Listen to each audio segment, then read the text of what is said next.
If you love history, music, and Bob Dylan, a story in this Sunday's Desert Sun is a must-read by the one, the only Bruce Fessier. Yeah. Hi, Joe. Good to see you.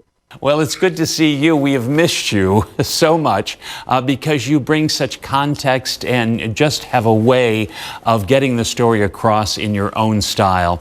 Now, why did you decide that you were going to write a piece for the Desert Sun now?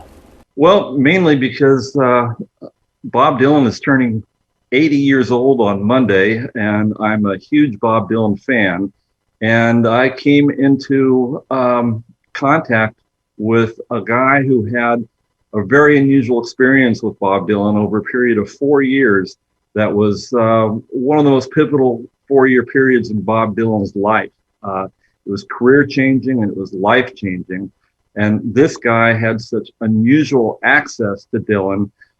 He not only worked for Dylan, but he became friends with Dylan and wound up taking him to these unusual places like the Ramona Bowl, the Ramona pageant on the other side of our San Jacinto Mountains here, and the Renaissance Fair, and the jazz club. And so he developed this unique perspective. My story talks about what an intense person he discovered that Bob Dylan really is. So this is really a story of happenstance and circumstance, right? Yeah, actually, this guy, Marty Newman, has lived in Palm Springs since 1976, but he was living in the Agoura Hills, I believe, in 1974. And he had a girlfriend who was working at a store in Beverly Hills.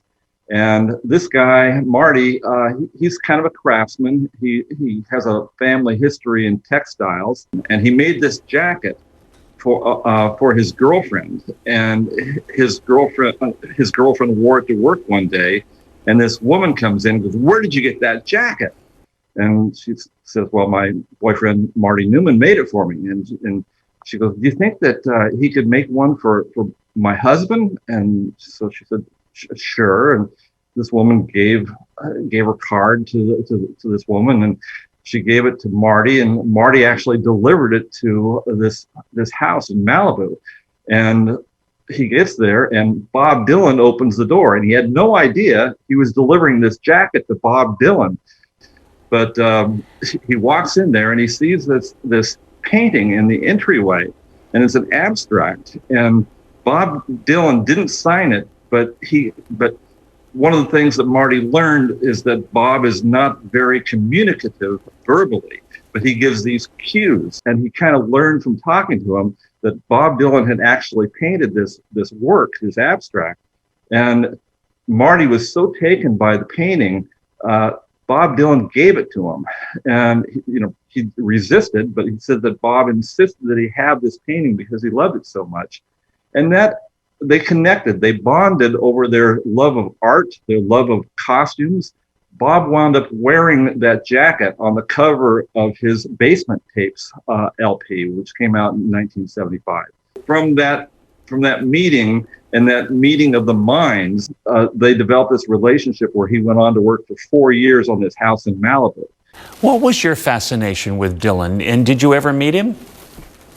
No, I never met him, but I saw the concert that was so life-changing. He had not performed for 8 years.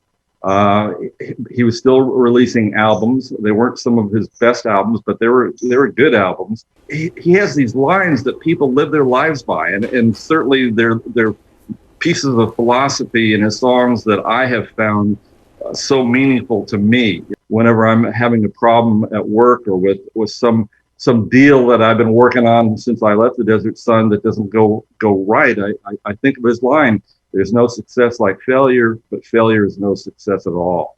I can't wait to read the piece Sunday, and it is so good to have you back. My pleasure, Joe. See you later.